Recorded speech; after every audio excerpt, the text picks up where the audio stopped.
of the southbound 605. Speeds now in the 30s. By the way, I should mention, when we came on and jumped on the air, it was primarily because the speeds were above 90 miles per hour. So now that we're in this more traffic heavy area, now zooming in and out, extremely dangerous. On the shoulder again, speeds have backed off, but just simply by the way of the traffic situation, you cannot go more than 90 miles per hour because there is nowhere to go. All right, zigzagging in and out of traffic. We're seeing a lot of big rigs on this Friday afternoon. Very dangerous. So if you know anybody, 605 southbound now in the Whittier area, please alert them, because this guy, this suspect behind the wheel, is not messing around. Clearly doesn't care about any of these innocent drivers on the southbound 605 on this Friday afternoon. So all of these people really don't know that there's a high-speed pursuit coming up right behind them. Rose Hills Road, passing Beverly Boulevard here, Whittier, 605 southbound, sticking on the right-hand side. If you missed it just a few moments ago, he got pinched up against the barricades on the right-hand side. No doubt significant damage to the right side of the vehicle, the passenger side. Looks like we're taking an exit. Blowing through there, looks like on the frontage road, San Gabriel River Parkway and Beverly Boulevard. My colleague Alex Michelson has now jumped on the air with me here to help me cover this really dangerous pursuit. Alex, did you see what's happening and that close call with the big rig and being pinned up against the side there? Yeah, just wild to see this. Interesting, this is a stolen vehicle. This is not usually the vehicle you would think of that you would steal. But, you know, this guy is going, and look at this, moving through traffic on a Friday afternoon as we approach rush hour, basically in the middle of rush hour right now. Lots of folks just trying to go home after a long day of work, long week of work, and now they are in the middle. Now we're going the wrong way. So this is really where things get dangerous. Thankfully, nobody was on the road there, but there are folks on the other side, and here we go. This, I mean, you wonder if law enforcement is going to do more to try to stop this thing. If you could do a pit maneuver or something, we are probably too fast for something like that. Tim Lynn is joining us right now, who has spent years in the helicopter covering pursuits, also spent years in law enforcement as part of pursuits. Tim, this is really dangerous right now.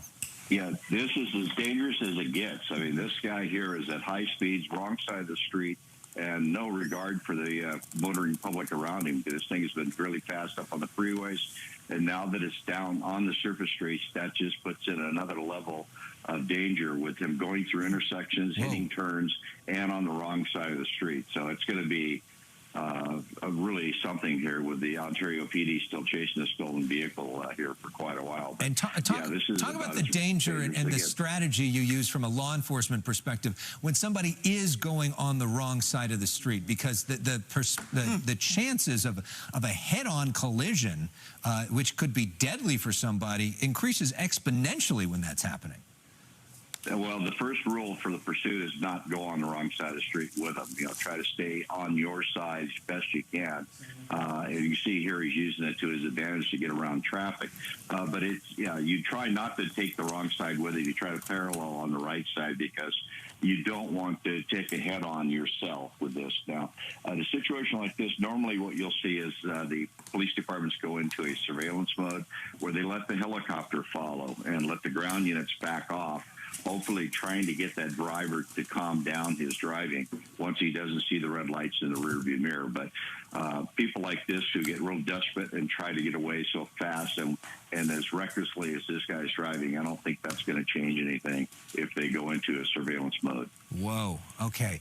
So we see him driving wrong way right now, live. This is video from earlier of him driving the wrong way, although he's driving the wrong way right now, live, which is the top box that you're looking at. Maybe we can focus on what's happening live right now, because we are in the midst of this precarious moment, and you see the law enforcement really flying next to him right there, moving at real fast speeds on side streets here, and you look at him getting away, and you wonder if he's going to get boxed in, or you feel for all the folks that are driving there and that may have no idea that this person is coming. So now the driver is moving in the correct direction, but still driving at fast speeds. Marla Tejas has left our coverage for now. Christine Devine just joining our coverage ahead of the Fox 11 News at 5. And Christine, nervous moments right now. Alex, as I've been watching this coverage, amazing to watch this very, very dangerous pursuit. Again, the wrong way. You've seen this time and time again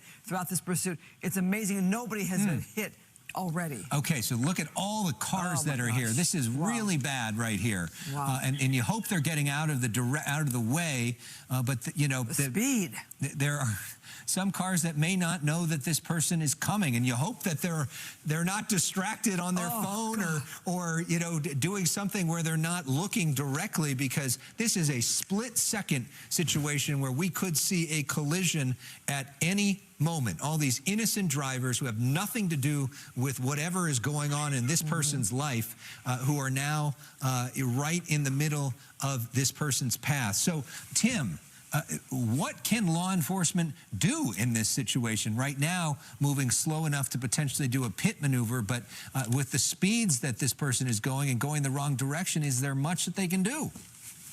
There's not much they can do. The only thing slowing this guy down is traffic, and the last thing you want to do is try to throw a pit maneuver in the middle of traffic, because you're going to send him into another driver or somebody up on the sidewalk. So right now, I would at this point would not stop chasing from the ground and just let the air unit take over, because this guy is just out of control. He's just on the wrong side of the streets, taking no way around these traffic that he's doing, and it's just causing many problems on the ground, and it's eventually going to end up in a very terrible crash. So Tim, as you watch this pursuit, we've covered so many of these together. You see this driver, no regard for anybody else or him or herself. And so when you see as law enforcement somebody like this, so dangerous, what do you make of perhaps what's going on with this driver? You know, the thing with you try to figure out what's going through a driver's head, this guy right here is just trying to get away. He's trying to stretch it out as far as he can to get away, hopefully find a place to get out and run.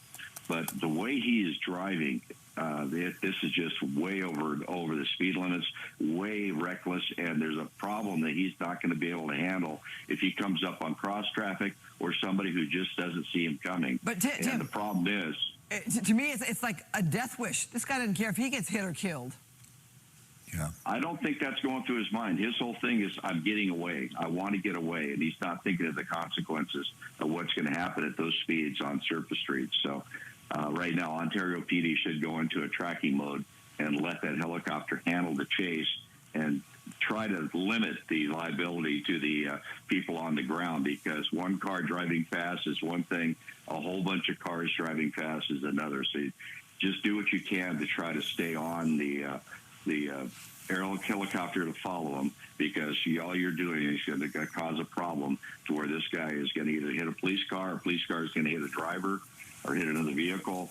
And right now, this guy is showing no regard for safety. So I would limit the exposure as much as I could just by letting that helicopter follow and let the ground units back off. And it seems, Tim, that they are doing exactly what you said.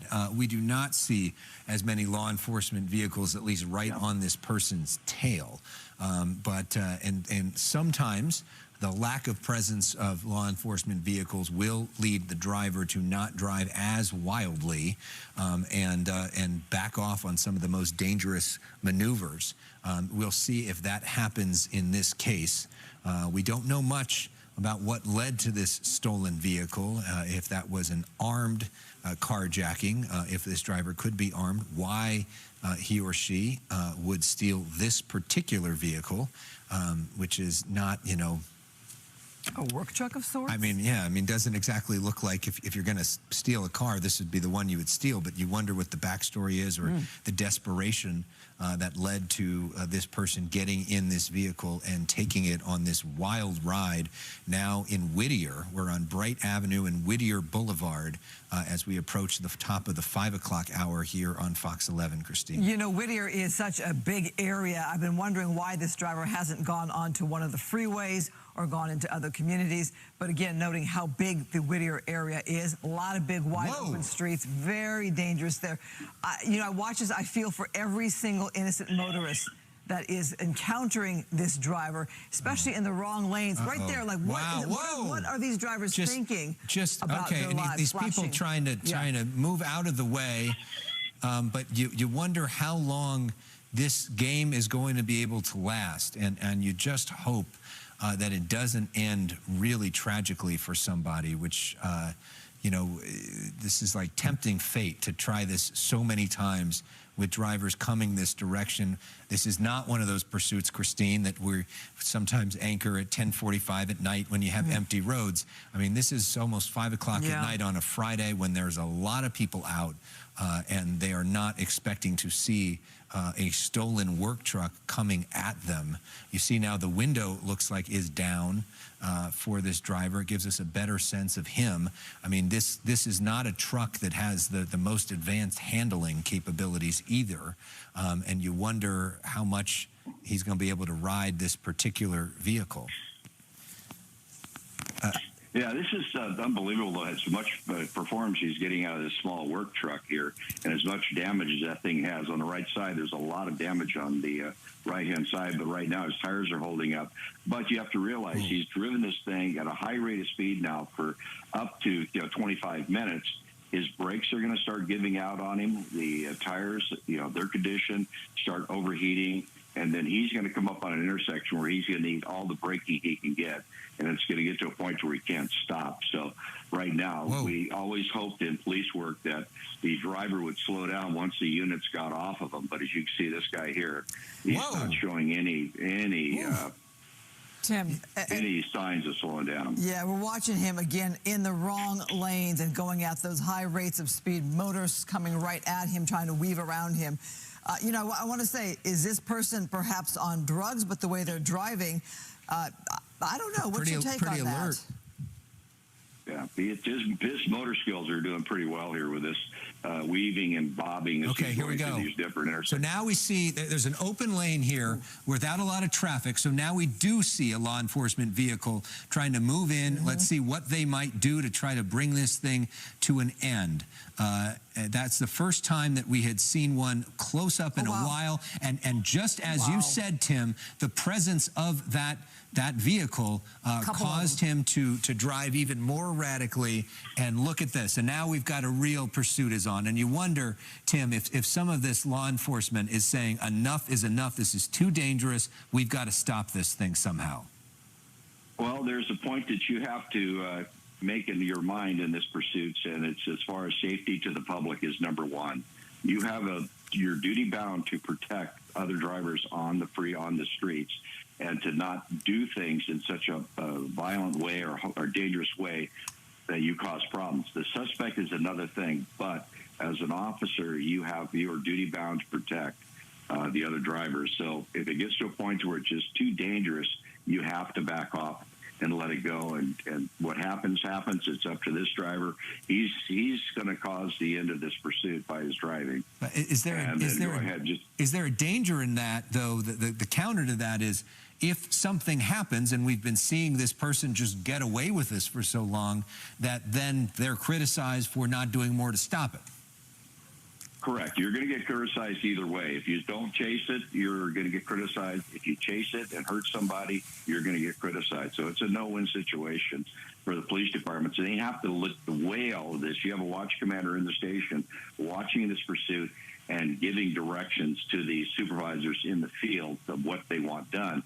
And they are taking into consideration, chasing him is not ending the problem. The only way you're going to end this problem is do a tactical ram if you have to, which is very, very unusual and usually never authorized because it is deadly force.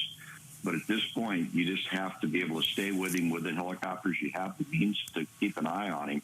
But what I was getting at is if you have 4 police cars chasing him, now you have 5 vehicles at a high rate of speed on a surface street with 5 times the chance of somebody hitting somebody along the way here. So they're going to do what they can. So here we go. Visions of Could we see a pit maneuver here? Are they going to try it?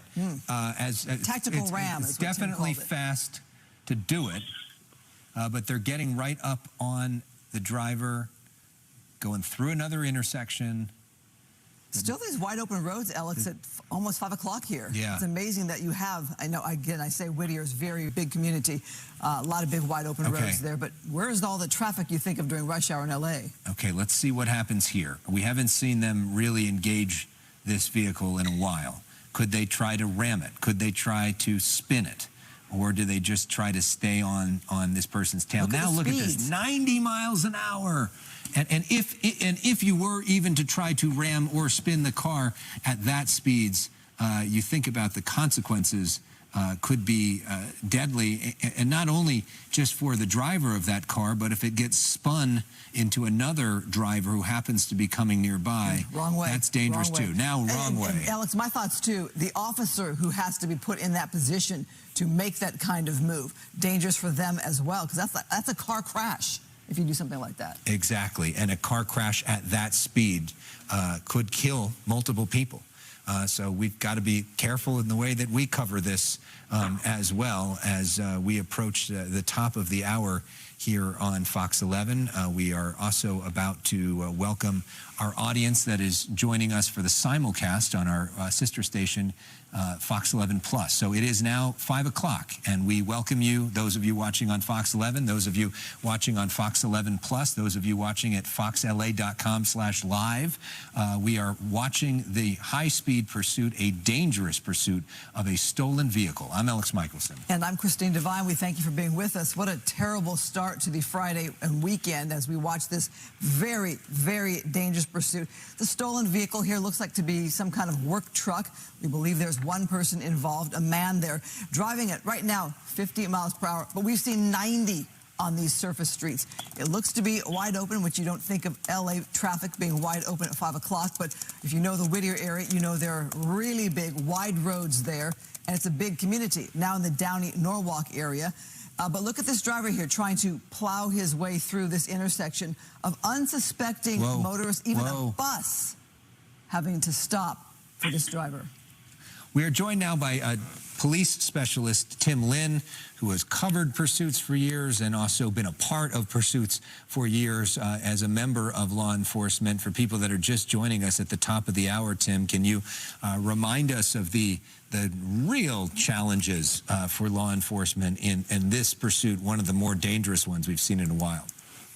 It is one of the most dangerous we've seen in a long time. This guy is driving at rates of speed that are just been unseen before here in the late time here. But he's driving so fast that the officers on the ground have to back off, because we've talked about this before, to where we have air units overhead who are going to follow it, and the ground units have to weigh the danger of this pursuit with the outcome, because they have to keep in mind the drivers on the street, their safety as well as their own. And right now, this person is driving so fast and so reckless is that the officers cannot safely keep up with him, even with their emergency equipment on. So they're going to have to rely on that helicopter to keep an eye on it and to stay somewhere close in the area, so when this person does go on foot, they're able to chase him down. But you have a liability as a police officer if you injure somebody in a pursuit, even if you're not even behind the suspect. If you're just trying to keep up and you run into somebody, you are liable under the state law if you're showing reckless endangerment for going down the street at a high rate of speed, where if you do hit somebody, you're going to hurt somebody. So you have to keep that in mind. Also, the watch commander watching this from the station is weighing everything going on here. What is the want? It's a stolen vehicle right now. There is other information that there might be other stolen property on here, and right now, is it worth it? Is the risk worth it? And risk versus the reward is what they look at. This is a stolen vehicle. This is a suspect who's driving at a rate of speed. Yep.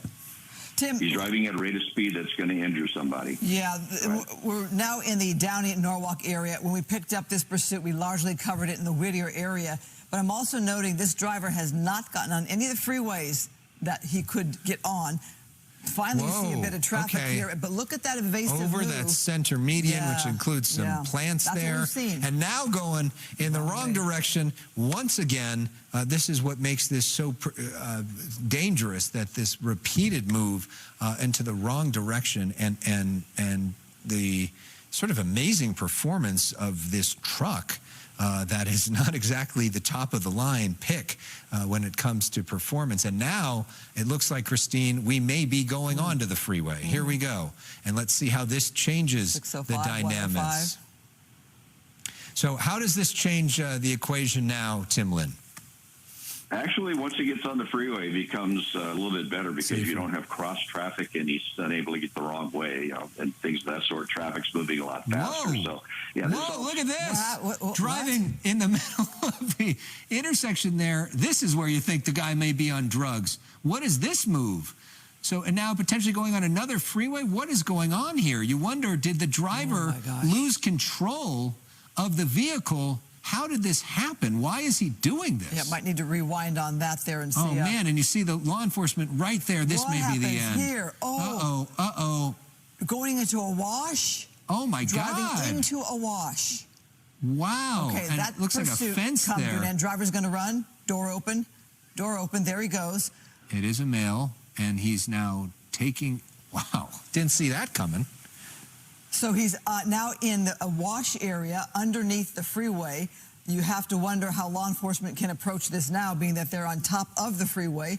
We had a good visual on there with that white shirt and looked like jeans of some sort. Does he change clothes, take that shirt off? Does he try to blend in? Are there homeless people down there as well? And you wonder also just how disgusting that water must be right now.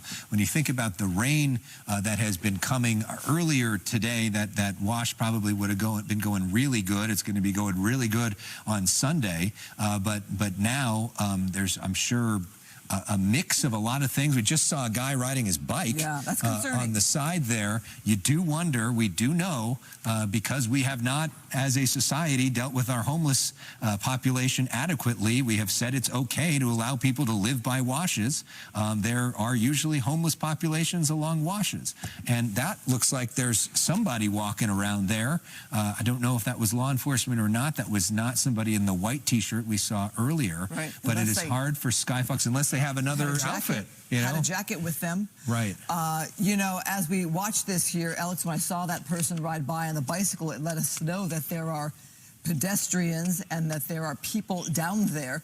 So that's the moment you ask the question, how did this happen? Did he lose control? Hard to tell, Alex, in the shot that we saw. I mean, that would be a very interesting strategy, to drive the vehicle into a wash and try to escape that way. I mean, that would really be something, although so far it appears that it's been a successful strategy in terms of eluding law enforcement. It does look like, if we go back full screen, I don't know if Skyfox can move over, but it looked like there was a homeless encampment that we just saw near, at least some tents right near where this is all happening, which is going to make this whole thing even more complicated. So we've got a lot of different LA stories all coming together here at one time. Well, we were supposed to start our broadcast by, look at the encampment there. What a mess. So we were supposed to start our broadcast by talking about the massive storm that's supposed to come over the weekend, Sunday and Monday. LA Mayor Karen Bass is giving a briefing right now at City Hall with folks that you can watch at foxla.com. That is supposed to overwhelm areas like these washes, which is why there's been an effort to try to get these homeless people out of there ahead of that big storm that is coming. Then, of course, the biggest story in Southern California is often pursuits. We're following one now, combined with our other biggest story that's the #1 issue for people here, which is homelessness. And they've all now come together in one story in this area near our freeway in the middle of rush hour traffic. This could be a game changer with this suspect now blending in, perhaps, in these homeless encampment areas. We've got the